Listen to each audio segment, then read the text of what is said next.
everyone. Welcome to Push Talks with your push strategist, myself, Assist to Say. And this episode, you guys, is long anticipated by myself and many others.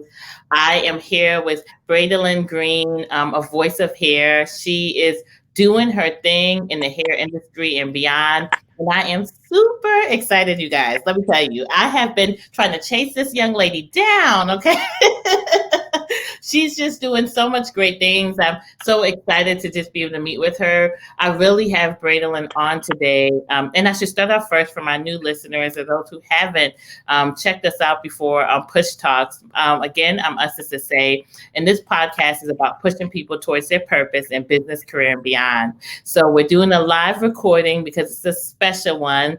And Brandelyn is just doing her thing. She is an entrepreneur who have just taken what her gifts are and just let it shoot her to the moon and beyond. Her business, I'll start off reading your bio, Brandelyn, and then we'll go right in. The topic of this podcast is just how I reached over 1 million followers from scratch. This girl, she has a network of just her Instagram alone. I think I saw like 567,000, and then your Facebook page, it was like 600 something thousand followers, and I'm just like, wow. Okay.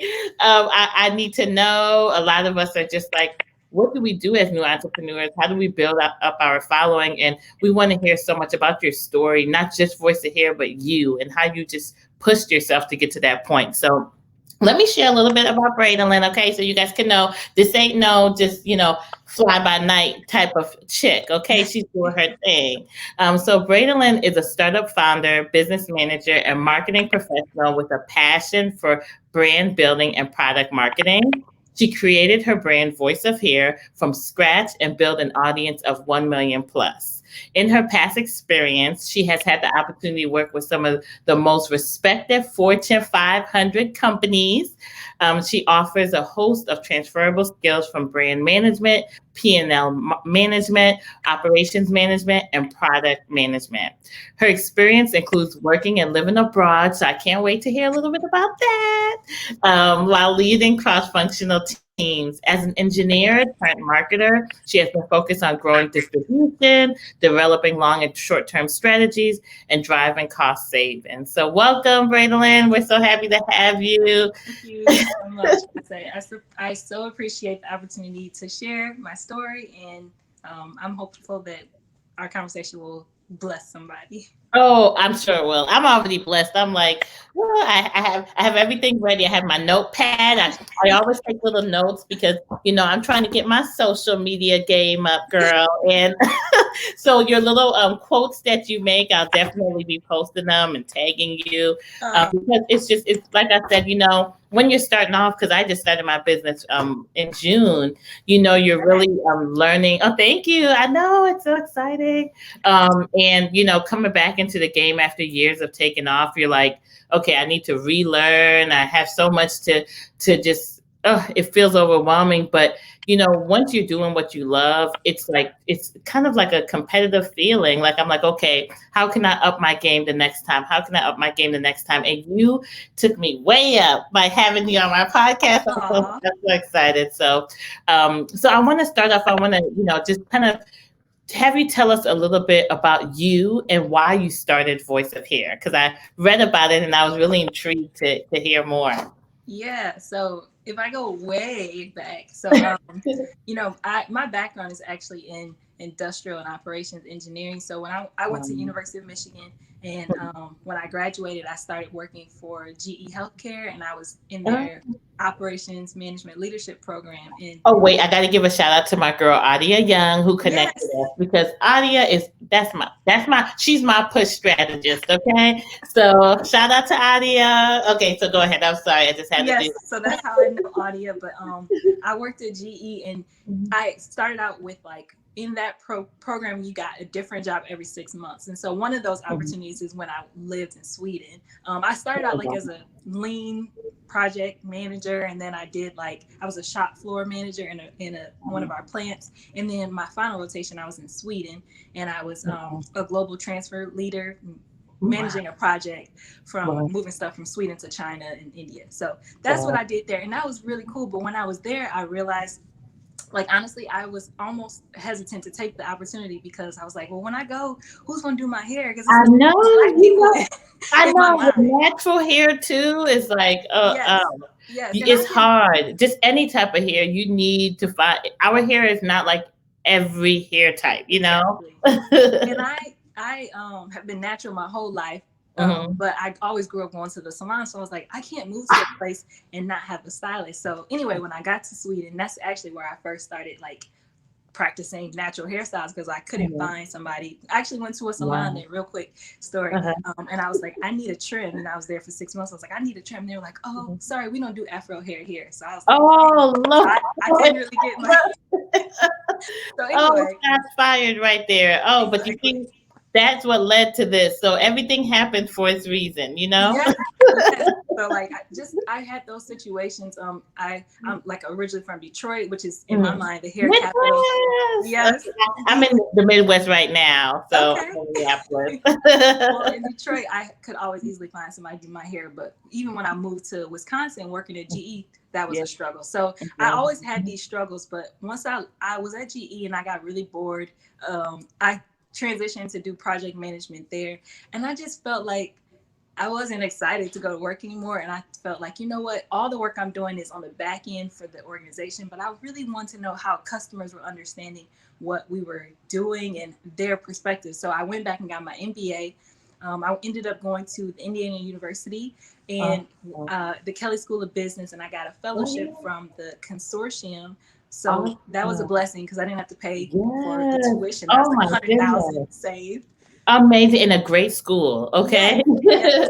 So that was a great experience. And at Kelley, I was like, okay, Mhm. I'm going to focus on doing brand management. I want to, Mhm. because I had been told that if you are a brand manager, you are pretty much like the CEO Mhm. within a company. And so you Wow. own a brand within a larger organization. And my Mhm. dad is an engineer. My younger sister is an engineer. So he was Oh, always that's teaching so us. awesome. Yes. So he's like, you I got to love go. seeing Black woman engineers. That's amazing. Oh, so awesome. Yes, and you know, he always pushed us to say like you need to get an engineering degree because you'll always be Mhm. able to get a job. So Wow. um I was like, well, you know what? I always had a passion to do entrepreneurship, but I was like afraid. And I thought, well, Mhm. you know what? Doing brand management is the safe way where I can explore that, but I also can have the comfort of a company. So Yeah.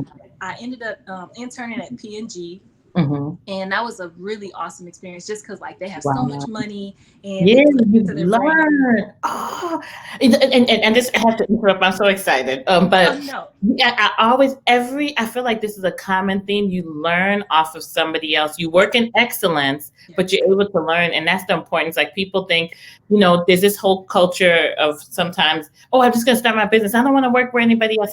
I'm tired. No, sometimes you have to build and learn, and so skill sets. So I love that you're tapping on that, like you're taking these skills and then you were able to branch out to do your own. Yes, yes. And I mean, so I ended up when I finished came back from the internship, I ended up not working for P&G full time, but I went and got an offer from Conagra Foods. So Oh, they make a lot of brands like Hunt's, oh, they make like the beef jerky. They make a lot of mhm. processed foods, like Marie Calendar. Oh And yes, I yes, ended yes. up being an assistant brand manager for all of the beans. So like I had Wow. Rosarita refried beans, a couple of like regional brands that you might only know if you live in Texas, like Uh-huh. beans Uh-huh. and stuff like that. And I was so excited for that Hmm. opportunity because I felt like this is it. I'm here. This is the Hmm. pinnacle. And Yeah. I got into my role and I realized that it was not at all what I imagined it to be. Um, I didn't have a lot of support from my manager, actually, mhm. and her manager. And at the time, I had just gotten married Oh, 3 months congratulations. before. uh, So at the time, my husband had gotten a job here in Austin, and I had mhm, gotten my full time job because my husband is a professor, and so he had gotten a mhm, job here in Texas, and I got a job in Chicago working at mhm, Conagra. So we were mhm, long distance for the first part, so that was already hard. But in the job, mhm. I thought it was going to be all Yeah. these things, and it Wow. wasn't. And Wow. Wow. I remember like within the first 3 months, I was like, Mhm, oh man, I probably am not going to want to stay here. but I had signed a 2-year contract. So when you graduate from business school, most people, I mean, I would say on average, you make about 6 figures. You start out around 100,000, and a lot of the bonuses are big, like 25,000. So I know you're like, oh, it entices you, draws you, and one exactly, thing is safe, right? It's a safe thing to do, or the exactly. world, So the safe thing of the world to do, you know. absolutely. Mhm. And so I was in a position in the first 3 months, like I could just feel like in my spirit, ooh, this is not going to be for me. But I had signed that 2-year agreement. So with the agreement, if you stay for 2 years and you leave, you don't have to pay anything back, like the signing bonus or the relocation. But if you left within a year, you had to pay back 50%. And if you left before a year, you had to pay back all of it. But so like as the year progressed, I was like, I just really honestly became really depressed in my job. I was so stressed. I developed like I remember having to go see a therapist, and I had to get ultrasound therapy in my shoulders. I was working like 14, 15-hour days, just like because I was living by myself. My husband was, not here all the time, so I just putting myself into the work. And one day my boss was just like, I just don't think that this is for you. I don't think you're good at marketing. I think you should really think about a different career path. And I was just like, what? Like I was really disheartened, one, because I had given up my career. Like at GE, I was making like good money. I was I was like probably making about $80,000 a year. So I had left all that, stopped having an income for many years, and then to be in a position where my boss was saying like, you're not good at this, you need to think about some other things. And she was a new manager herself, so I felt like she just lacked the ability to coach me properly. But anyway, so that was what she said. And so at that point, I remember earlier in the year, I decided, you know what, I think I'm going to leave. And so I remember writing out a prayer of petition. And so I had found this like series on YouTube, and this guy Jerry Savelle, he talks about like the prayer of petition, and I was like, what is this? And I just like dove into it, and basically he was saying how this is like a way that you like you can get your prayers answered, but like things that might be a little bit more like a bigger stretch goals for your prayers. So I studied like for about a month, and I just studied like different scriptures, and I wrote out this prayer. In the prayer, I wrote out like, Lord, I thank you that you have given me, you freed me from this opportunity. Like you're gonna pay off this relocation money. You're gonna find me a new job. Like I just wrote this out, but I not just wrote it out like as a vision or goal, but like I found scriptures to support all the things that I was really praying about. And so the next couple of months, I just remember hating it. Actually, I would be in the bathroom, sometimes I would just cry at work, but then I would just like repeat the my petition to myself and have anyway, so in the petition, I said that God was going to give me a new job by July 8th, because that was my 1-year anniversary. And I felt like at the 1-year mark, I was like, I'm ready to just pay back 50% of this $25,000 that I owe. And so July 8th, I was planning to quit, and that was just going to be it. Well, on June 30th, it was our 1-year anniversary trip, my husband and I, and we went to Mexico. And I came back from Mexico, and I remember turning my phone on at O'Hare, and I was like, dang, I got a lot of missed calls, like a lot of voicemails from my job. What is going on? This is like on a Friday night. So one of the voicemails was like from a president in the company. He's like, hey, you need to call me in the morning or whatever. So I called in the morning. So I'm just like, what is going on? And then they were like, he was like, I just want to let you know your position has been terminated. And oh my goodness. Wow. Like, talk about a door being closed. I was like, what? Even though I really hated it there, just being laid off, like I have always been a great student. I always have gotten jobs that I've applied for. So to be laid off was like a gut wrench. It was a blow to my ego. And I know the feeling. Yep. Oh yes. Oh. So after all you put in, all the work you put in, right? And I was just even like, not wanting to be there, but doing it in excellence and trying to make.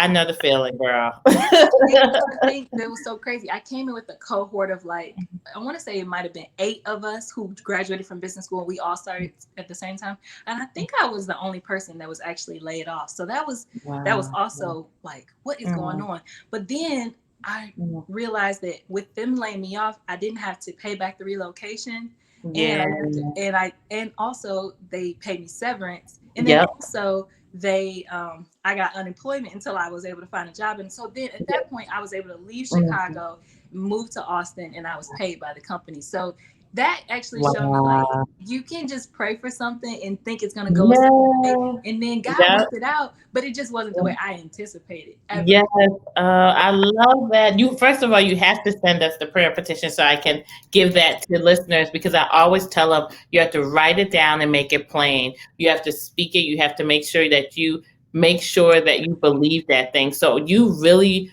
made sure, even in moments where you could have walked away and said, I'm done. You went in that bathroom, you may have shed that tear, but you let that hold you, and look at how things were ordered for you. Your steps were ordered.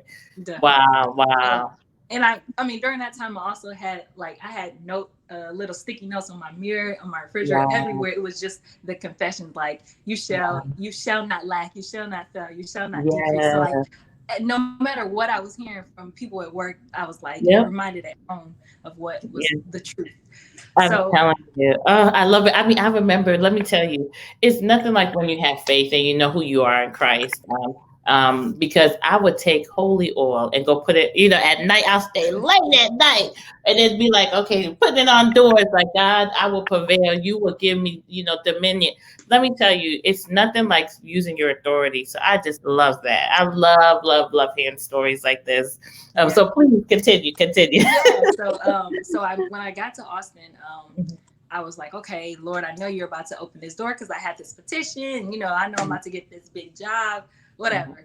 Well, I applied for many jobs. I ended up making it in along the process, like Facebook, and I remember applying for just really great opportunities at some awesome startups, but I just I never made it. And a lot of it was they were looking for someone who had coding abilities. And while I'm an engineer, that wasn't what I've ever had to do in any of my roles. So I didn't have that expertise. So while I was here, I was like, you know what? My husband's like, you always wanted to start your own business. Why don't you why don't you use these months that you have unemployment and let's just see how it works. So I think initially we said 6 months. So I started, I did like a hackathon where when I was in Chicago, actually on a weekend one time, I met a developer and a graphic designer. And I was like, hey, I'm trying to build this platform because I had the idea for Voice of Hair before I ever started it. And I was like, I want to create a platform where Black women can go and find amazing hairstylists and they can see reviews. And it's kind of similar to what, I don't know if you're familiar, but there's a platform out called Styles. Say it one more time. It cut out. Oh yeah, I am. It's muted. Let's see. Okay, now I can hear you. I think you're back on. Can you hear me? Okay? Yep, I hear you perfect. Yeah, it must have went out for a second. I'm sorry. I tried to turn all my calls off and I just got that's okay. It's okay. You're a woman of business, okay? So please continue. Okay. I can hear you perfect. Mm-hmm. It's a little staticky on my end, but as long as you can hear me, I'll keep going. I can hear you. I can hear you perfect. Mm-hmm. Okay.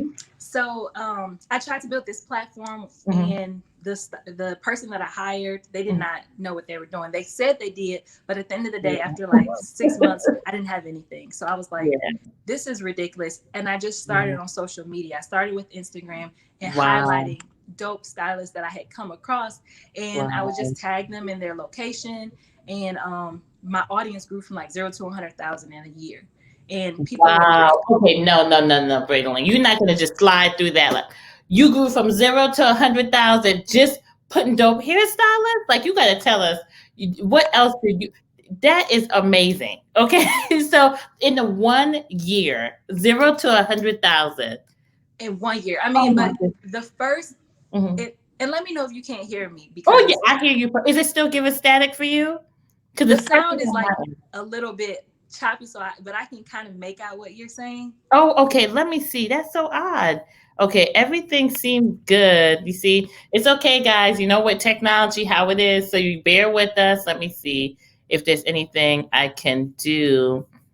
because everything, my signals seem good. And Everything. I don't want to ruin the the flow. Yeah, no, it's okay. I hear you good, but Oh, I it's want good now. to. You're good. Okay, good, good. Sorry. So Okay. what happened was my audience grew, but I want to say like the first 3 months I was not making any traction. I want to say like for maybe at least 2 or 3 months I probably had less than like 10,000 followers. So Wow, the wow. growth, it just honestly, it came from being consistent. So like I was like, I'm gonna post 6 or 9 times a day. I was posting a lot. And Wow, that's so good. this was like in 2014 though. So the Okay. algorithm is different now, and I wouldn't necessarily Yeah. give the same advice if somebody was like starting out because you don't need to post that many times. But at the time, Mm-hmm. I just kept posting and I would find Yeah. people would DM me. And then brands started saying, hey, can we work with you? Like, can you do sponsored posts? So people Mm. were paying me. Stylists were like, hey, you got a big audience. And Wow. so it just kept growing. And Wow. So I want to stop there to highlight something. So something you said, you were very consistent. Of course, algorithms were different, but you posted like 6 to 9 times a day. yes, So entrepreneur like myself, child, I'm posting once a day thinking I'm doing something. I need to I need to step my game all the way up. Okay. And then you were consistent because that's the thing. You know what? Let me tell you, I took off 1 week because I said, Lord, I got to figure it out. And I can see the difference in just the 1 week I took off posting. Like my posts didn't reach as many people. yeah. So it's like social media is built now to tell you, like, you can't jump out. You got to keep going. Like, do you recommend or did you use any sort of auto posting or you did everything like yourself when you were doing that? Yeah, so I actually did everything myself. And Wow. I have never used those auto posting tools because I remember like, bots have always been an issue. And Mhm. some, they were much more popular then, but I was afraid of my account getting shut down. But also, you got to Gotcha. remember, I was unemployed. Like, I was looking for work, but then so I had the time Yeah, yeah, at yeah. the time. Was this pre-motherhood or This was pre-motherhood. pre-motherhood? But even so, it still doesn't matter. You still, we just make it work. It's late night, early mornings. Yes. And there are tools now where, now I have like a scheduling tool. I actually use Planoly a lot. Oh yeah, Um, I've just found out about them. I was like, I'm trying. I just signed up with them last night, which is so funny. yes. So, So even if you're busy and you're a mom or dad or you got Mhm. other family responsibilities, you can plan your content and be successful in it. But Awesome. that is kind of what I use as my strategy. And also, to be honest with you, I just studied other accounts that I really was inspired by, and I looked at like, okay, how do they communicate to their audience? Like, Mm. how do they get me to stop scrolling? And so once I looked at them and I was like, you know what? I think I understand the aesthetic that I'm going for. And so then I kind of just did that. Mm. And I built a website at the same time so that I could have like blog content, and because Yeah. I wanted Voice of Hair to be a place where everybody had a voice, and I Yeah, wanted it to I be love that. informational but also inspirational. Yeah. So that's kind of what I did. And I'm gonna be honest with you, I did that for like a year and a half or 2 years, and I was like, this is not the money that I'm making is very inconsistent. And Mm. actually, I want to say maybe after a year, I was like, I need some help. I need some real help. I got to monetize it. And so I actually found a business coach. Oh, And I started working with him. His name is Lamar Tyler. And mhm. he has a community. It's called like Traffic Sales and Profit. So it was a lot of other like Black entrepreneurs building their businesses. And I was working Mhm. with him, and he was trying to help me figure out different ways. So then after I started Mhm. doing the posting for people, I transitioned and I started doing classes where I was teaching people Mm. how they could grow on Instagram. So Wow. I You had have a to class. you have to share that. Are you still doing it so I can make sure we add that in for people to know they can hire you now for a class? Okay, Well, I'm I gonna be do. one of your customers. The class is still available, but Oh, good. and it's like classic information on like how to take pictures that sell and things like Yeah. that. But I have not updated it in some time, so I'm happy to share and people can explore it if they'd like to. But I Definitely. started teaching. I was doing webinars and doing Yeah. classes, and Mhm. during that time, it was just like, this is hard. So I had to I was having to do a webinar like every week in order to make decent money. And I was like, this is still not quite really what I want to do. So gosh, I feel like I'm taking so long to tell this story. No, it's perfect because it's going into all the other questions. Like, I love this because then it's like you're addressing stuff I can ask. So please go right ahead. Flow on. I know the listeners are more than excited to hear this, how you're packaging it. So please go for it. Awesome. Okay. So yes, I remember like doing webinars. Like sometimes I would make, cause the class I think was at the time I was selling for like $100 or it might have been $150. But then I was like, you know what? I want to offer a higher ticket offering, and I'm going to start doing Instagram audits for people. And so I started doing that where I can't remember how much I was charging, but sometimes at the end of a call, I might not get any new audits, and then sometimes I would get a couple. And what I realized is that work, because I would go into someone's account, I would tell them like the things they were doing right and wrong, and give them suggestions, hashtags. Like I was doing a lot, and I was not charging enough money. So then I started getting burnt out with that, and I was like, this ain't it. So, so then I just kept pivoting, and it's so good. And I don't mean to interrupt you, but I just want to say it's good because what I've learned, and I just want to add this or get your take too, is when you're new, you're trying to figure out where you fit. You like, your puzzle piece goes in the whole play of things, but you're like, where do I fit in? And that's what I've been going through even myself. Like, okay, I've tried this. Do I like this? I don't like this. And okay, this is where I feel like I want to go. So let me start building it. You're really learning your niche. So that's what sounds like you were just kind of figuring out.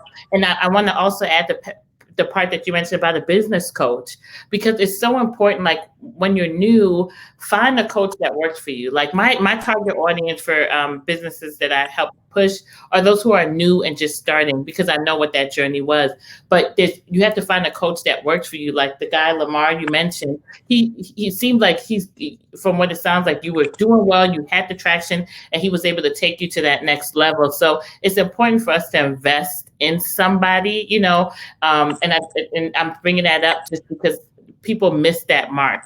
Notice everybody wants to be a sensation, but they don't want to pay for, support. So I think that's so important that you mentioned that, to really find people or resources and things. There's a lot of things for free, out there, but when you get to a stage too where it's like, invest in yourself, don't be afraid to do that. So I'll let you continue.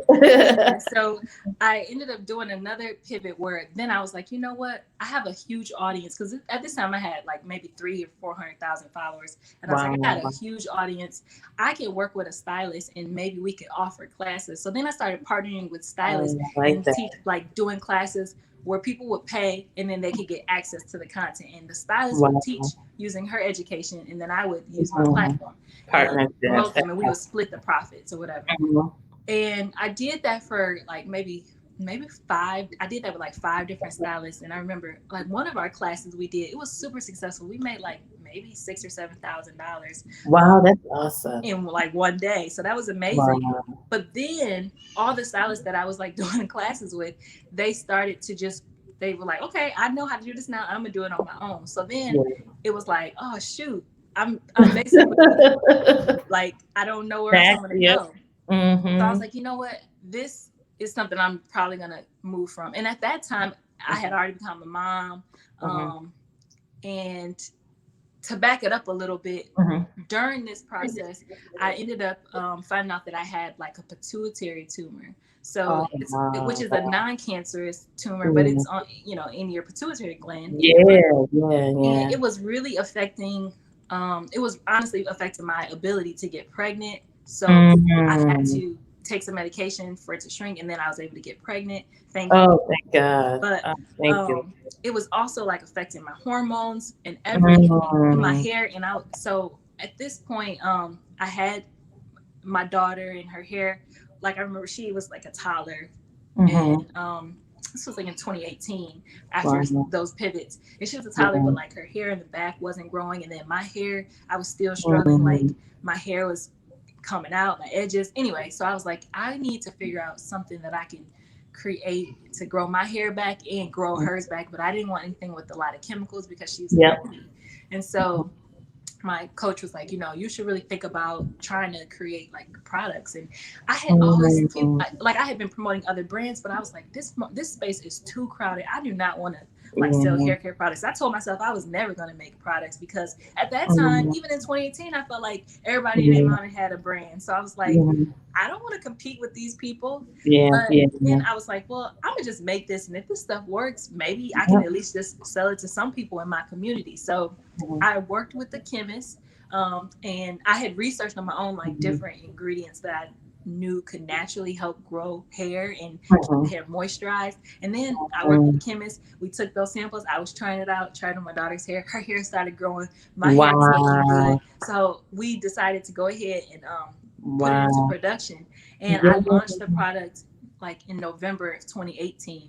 Wow. And I was so excited because I was like, this is it. At that time, I want to say I might have had 400,000 or 500,000. I can't remember how many. Wow. A lot though. And I thought, well, I'm about to be rich. Like, I'm gonna go ahead and show this to my audience, and everybody's gonna buy it. Yeah. I remember that first month after launching the product, I don't know how much money I made, but I thought I was gonna make like $50,000, and I think I had probably made like $3,000 on my product, which was still great, right? That was still good. Awesome. Yep. And that's that was honestly really good. Yeah, but I wasn't happy with that. And the next month, I remember we probably made like, I don't know, maybe like $4,000, and that was like Christmas, and I was like, that is so good. It was good, but I couldn't see that. I was like, this is a failure, because I had the expectation that I have all these followers, people are gonna buy, of course. But what I didn't realize. Oh, that's good. That's good. Go ahead. What I didn't realize is like, people knew me or knew the brand Voice of Hair for like posting dope styles, but they didn't know me as a product company. They didn't even know me, because up until that point, I was afraid to put my face out there. I didn't want. I never really posted myself on the page, because I was just afraid that people might not like me. And my goodness, you're so amazing. Well, I struggle with that. And even to this day, I would be honest with you, like I have grown to a point where I do it, but I do it afraid still, because I remember posting my daughter once when I had first had her, and somebody had commented and said, "Oh, she's not that cute." And let me tell you, child, there are straight vultures. And I just have to add, I used to do these e-how videos, these style videos. When I go look at them, I said, child, what was I thinking? My hair, why was my makeup? I laugh at myself. And they used to comment. There would be amazing comments where people were blessed. There would be people who were just vultures. And I used to just laugh like, look, you're right. I could have did better there. But none of us are perfect, but you got to know who you are, and you are amazing. So it's just one of those things where it's like, it is scary. You don't want to hear it, and you see how some of these reality stars, they end up going off the, edge, God forbid. I don't want that to be for anybody, but they do, because it's hard to hear that. But I think that's one of the things, like, just like you told us earlier, you took those scriptures, you wrote them down, and you said, look, this is what it is. I know who I am. I'm going to stand on it. And it takes that, so I just have to tell you, you're amazing. Just meeting with you. So we know that too shall pass, Yes. And I mean, but I think my husband was like, look, if you really want to be successful, like, people have to know you. And there's a know, like, and trust factor. People have to know you. Oh, I like that. Once they know you, they begin to like you. And once they like you, then they say, you know what, I trust her, then I'm going to buy. But people won't be able to do that when you're hiding behind a brand. And they feel like there's this corporate brand, but they don't know the person. So I was like, okay, I'm going to just start going live. I'm going to start sharing my story. I'm just going to, put myself out there. And while the response wasn't like, oh my God, everybody wasn't saying anything, but I found my tribe. Like, there were people who were like, oh my gosh, so inspiring, I love you, or people who support me constantly. But then I had to realize, and this only came with me starting therapy, which I also started around the same time in 2018, is people, I can't look for validation in people. I have to look for it, from God, and I have to just realize that I'm validated already. So that has really, it's kind of like how I get through and how I push myself to just go ahead and do it, even when I'm kind of worried about what people might say about me. I'm just like, you know what? These people cannot judge me. And Exactly. That is so true. Look, at the end of the day, there will always be somebody. I say there's somebody that will be better. There will be somebody that will be worse. And those people are just as amazing. I just know who I'm called to. And I love when you said you found your tribe. There will be people who will meet me and meet you and think, oh, they are not, what was she talking about? But you have people that you're assigned to. And that's all we have to worry about, pushing those people to who they're supposed to be, who God called them to be, So you're doing that with Voice of Hair. Like I'm so ecstatic, and I'm still stuck on the you made $4,000 and you didn't think you made your goal, girl. That's still good. Like just the growth and so forth is always a win for me. Well, I think one of the things, and so I have a therapist. Like I see her probably like every 2 weeks. But one of the things I didn't realize that has been a thread is I have always been like a perfectionist, and that perfectionism has like halted me in a lot of ways. It caused me to hesitate to make decisions because I wanted things to be perfect. But what is the scripture that says like I always say this to my dad. I'm gonna come back to it, but anyway, like you can't wait for perfect weather before you go in and like sow all your seeds. You'll never have any fruit if you just wait, because sometimes it is gonna rain, So that's something that I kind of work through, and I am continuing to work through, because it's a daily process. Process. But so anyway, I remember after, this might sound crazy to some people, but like you got to remember, like I had left a 6-figure job. I really wasn't making consistent money for like since I left that job in 2014. So by 2018, I had already been in business for 4 years, and I still wasn't making a lot of money. And I was looking at a lot of my friends who I went to business school with, and they were like like going up the ranks and making good money. So to me, even though $3,000 or $4,000 in a month is definitely a blessing, right? But I still felt like I wasn't achieved, like I had not achieved, and so I was still really feeling insecure. But and I remember telling my husband, like, I think I just gonna go back to work. I'm gonna look for jobs. And he was just like, why? Like, you have so much momentum. And I'm just like, I don't even know if I can do this. But he was like, no, you can't give up. You've come too far. And then I was like, I'm gonna just keep trying. So we just kept trying, and then within a year we had crossed 6 figures. And then oh my goodness, it's time for the pep rally. Everybody know me for these pom-poms. I'm so excited. Okay.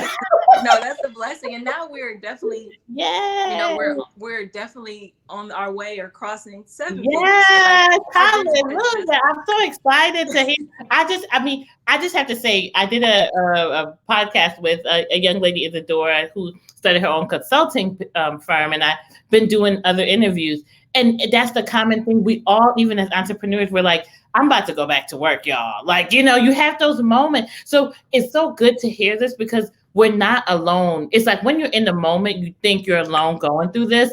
You're looking, like you said, you looked at people, they seem successful. Those people probably weren't even happy at that job. They have the title, they have all these things, but they're stressed. They have no time for their families. And then it's not always the case, because some people are called to the workplace. And I love and I appreciate the opportunity to build my career. But we always look from just one. The grass is always greener on the other side. So it's just so good to hear we're not alone. And when you get to that's why it's so important. I'm really big, Brandelyn, on community and creating community through my business, because you'll hear like, okay, I'm not alone. What do you do when you get to this point? In your mind, what do you do if you get to this point today? Because I'm like, okay, I'm pushing everything out. I'm believing in it. I know I have the faith. What do I need to do to take myself to the next level? And you're really that answer. And as we continue to make sure we stay committed to pouring back into those that's behind us, that's where the success and the value really comes. So I just love hearing that, we're not alone, and it's just a facade. Fear and, lies that come in our mind will help us feel that way. So good. That you point that out. And then just our mental health. And I love the fact that you're seeing a therapist, you're talking to somebody, you have a coach, your push coach is your husband.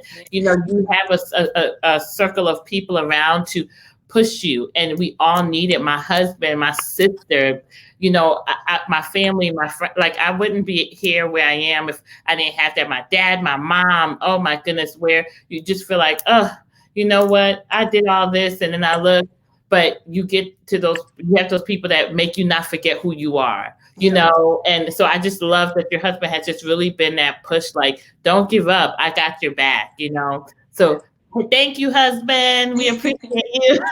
Yeah, my husband has definitely been the biggest blessing, not only in my life, but like to my business, just because he now like helps me a lot in the back end of my business. He does a lot of my digital marketing. He writes copy, but that's like just, you know, an added bonus. But yeah, I mean, like if I had stopped, you know, in December 2018 when we started, like we wouldn't be where we are. And I feel like we are literally just, and this is honestly just with one product. So I'm launching new products in this upcoming year, hopefully January, February. But, so I'm just like, dang, Lord, look at what you did with one product. And I think back to what somebody said, oh, you're not good at marketing. Numbers, you're not good at marketing. The numbers are saying. That's not what this business is saying. You know, I'm telling you, you have things with your business that people pay for. They pay to get, they're paying, hey, can I, like you said, promote myself on your platform? Like, and those are the things that make me smile. That person told you couldn't, but that couldn't is what pushed you. Because as somebody who also myself, I was a perfectionist. I thank God for knowing now that it's only through Christ who strengthens me to his grace, you know, not through my works all the time. But he knows when I'm ready, I'll be up 2 a.m. trying to get stuff done with the Lord. Like, come on, Lord, what's the next episode? But you know, it's one of those things where it's just, I'm just so excited for those negatives, those things that people wrote that said, because child, now where are you? And it just goes to show, let that motivate us, you know? So I'm super like, this is awesome. Okay. So you told us so much. You've answered so much of my questions. Now I want to go back and ask you, you started to acquire your team. At what point you said, and I just want to make sure I emphasize on that for listeners, it was really, you saw yourself building momentum. You were doing everything yourself for a while, and then you started to acquire your team when you were stuck. What advice would you give to us new entrepreneurs who feel like we're stuck? We're like, hey, what's next? I'm not seeing growth. You were doing it for a year before you even acquired. Is that a good timeline you would say, or what would you recommend? Well, actually, I didn't get help until, like I still have a lot that I do on my own that I'm trying to offload now. But I would say the first person I hired was a customer service person, because that was something that was just, it was weighing me down. It was time consuming. And honestly, just all that feedback was too much for me to handle. So I got a customer service person, I want to say like probably my 3rd month of business. And I hired a virtual assistant because I knew I needed the help. And when I hired help, just in that role as a, you know, contract person, it freed me up to do other things. So now I'm at a point where honestly, I still have a very lean team. It's myself. I have a customer service person. I have someone who helps me in social. I have somebody who helps me in the operations side, but these are mostly like part-time people. And I'm at the point now, after having a product for 2 years, where I'm looking for the next year to hire some full-time like W-2 employees. But if I could, and if I had more capital right now, I would not. I'm basically trying to work myself out of the day-to-day. And the reason why it's so important to hire a team as soon as you can, even if it's part-time help or a virtual assistant, that like I got my first VA, she was in the Philippines, and she was very like cheap, like maybe I've heard about $7 an hour, but it was what I could afford at the time. But so critical. And I think too many times entrepreneurs are like, well, I can't afford that. But I feel like you really can't afford not to hire help, because the biggest problem that I have right now is just my time. I need more time to be able to be the face of the brand, to create the strategies, to be the visionary. But when you're working in the business and not working on the business, then you don't have that time. And when you add a team, your team allows you to focus on the business so you can develop the strategy and go forward, but Yeah. you will continue to be stuck if you're Yeah. doing it all by yourself. So I'm saying all the Really things that you good. can outsource, the smaller tasks, you Yeah. should, as a CEO, there's a book my husband loves, and I haven't read it all, but I've read parts of it, and it's called Clockwork, and he talks about Oh, like, yeah. as the CEO, you are the queen bee. Like, so my job is to be the queen bee, and I need all Yeah. of these other people to help do their part so that I can be the queen. So Yes. Oh, that's really good advice because you find yourself, you're so boggled down in the little mundane tasks that you don't even get to build strategy. And then you're like a gerbil in a, in that willow wheel going in circles, and you're not even able to make a huge impact. So I love that. And I've heard, people hiring virtual assistants from abroad and, interns and so forth. And that's something that's really a big one for me. I started like writing job descriptions because I'm like, okay, God, I'm declaring that I will have the finances to hire at these three positions in 2021 because you need a team. Like, especially I'm okay with saying that I'm somebody who is foresight. I love I have big ideas, but you need partners sometimes to help you walk those things out. So I love it. I really love just that advice. And as people in business, we have to know we have to invest in ourselves. And even if it's for a short time, um, say, okay, I'm bringing this person off for these 3 months. Within these 3 months, if I don't see this, then I'm going to reevaluate. Or I would say 6 months. And something you said too is you're still working. People want to have a business and be like, okay, I'm hands off now. I've done my part. No, you have to continue to stay in the game. Like, you can't just be this high class business person and you don't want to put in work. Like, I'm sure, even Bill Gates is still working. He gets up and because you have to be involved. So I love the fact that you're telling us get support, but also you haven't taken your hands out of the pot. You're still there. You're just the queen bee. So that's really great advice. And now, I want to just ask you now and pivot a little bit to you being a wife and a mom. How do you balance that all, as a parent and, having a husband? And I'm sure there's many other hats. We're all in this pandemic, which we hope is at the end. Um, Probably doing homeschooling like me. So what advice do you give to those who are wearing other hats? I mean, that's honestly the hardest part right Mm-hmm. now, um, because I have a 1 year old now and a 4 year old. So I have two Wow. daughters, Wow, look and at that. they're very Congrats. busy. Congrats. Oh, Just so active, but also yeah. they're not. They're here.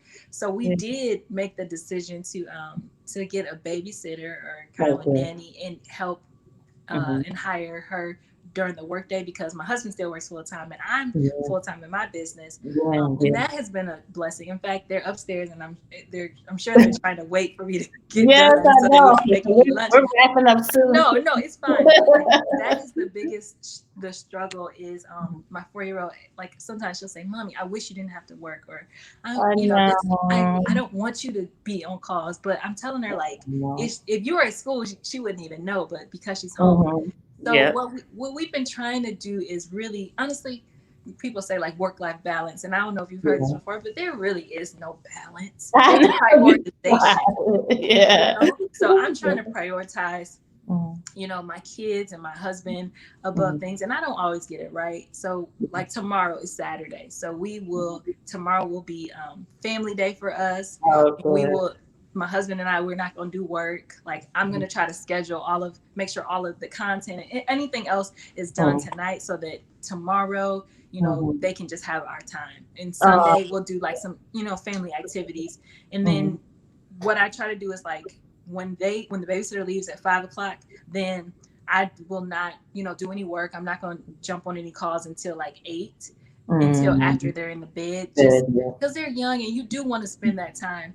And Yeah. then from like Yes. a husband and wife team, my husband works with me a lot in the business, but Mm-hmm. this is something that we're trying to work on, but just setting more dates up I where know. we just put it on the calendar and say like, okay, Mhm. you know, we're going to watch a movie tonight together, Yeah, and we're going yeah, to put the kids to bed early, because it's real easy to just get so focused in the work and yep, be business partners, but then you forget yeah. that you're still, you know, lovers and husband and wife. Yes, exactly. I know.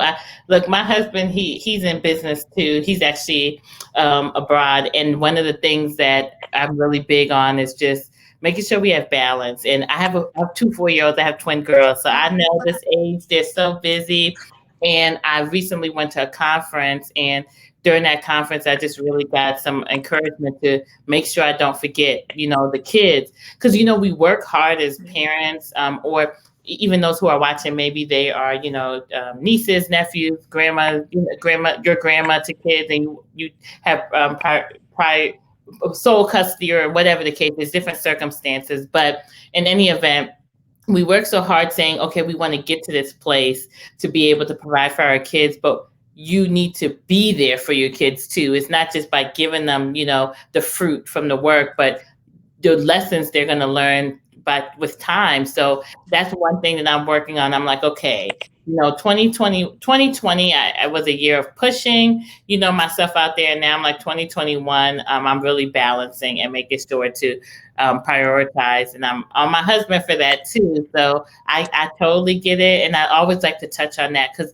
that's the number one thing I hear: time. I don't have time. What am I going to, how am I going to make time? And so I always like to hear from somebody who has made it and getting in that direction of how they do it. So this is just so awesome. And I want to just end off, here just asking you, like, what are your biggest learnings? And from this whole process over this 2014, what is that? How many years has that been that you've been doing this? Yeah, 6 years. I had to think about it for my math for a second. Sorry, but 6 years. Like, what are the biggest learnings? What if you can just give several tips of advice to those who are on this journey and they're at a place where they feel like giving up or they haven't started because they have that fear, that we talked about. What would you tell them at this point in your journey? So I would say, if I could really sum all of that up into like maybe 3 lessons learned, Hmm. I would Hmm. start by one saying, it's important to get a coach or mentor or be in a community where other people are pouring into you, because you can't see the picture when you're in the frame. So sometimes you Hmm. might be continuing to hit a wall and you're like, dang, why am I stuck? So you just sometimes need an outside perspective. I still hire a coach. I actually am in a mastermind that I pay a lot of money Wow. for, but Wow. it's important for me to be surrounded by other people and also get that coaching just on a regular basis. So that's one thing I would say. Invest in yourself. It is going to pay off, and you will reap dividends, because the shortest way to reaching your goal, I think, is through a mentor. So Yeah, you yeah. can definitely do that. The second thing I would say is, really, truly, and honestly, I know it sounds so cliche, but it's the only thing that I can say, is just don't give up and be consistent along the Mm, journey. So when I think mm, about growing my audience, it was the consistency. When I think about mm, even now, in my business, and the many times, even like this year, I thought like, mm, I don't want to do this anymore. Like I'm tired. But no, you just have to mm, be consistent, because the yeah, people who make it are those who just didn't give up. We can all make it yeah, to a level of success. It's the people who stop. That's when you become a failure. You're never a failure unless you just stop. mm, So yeah, that's the second thing I'll say, is consistency. And then the third is get help, hire help. Like mm, like I said, there are so many different ways. Even if it's an intern, like, yeah, you cannot build a you can't build an empire by yourself. You're going to mm, need help at some point in some way. So the sooner you can get somebody to help you in the areas where maybe it's not mm, your skill set, or maybe it's not your strength, then you can you mm. can you can flourish in those other areas. Oh, this you're speaking to me. Like, okay, I know audience, my push insider friends and push talks friends.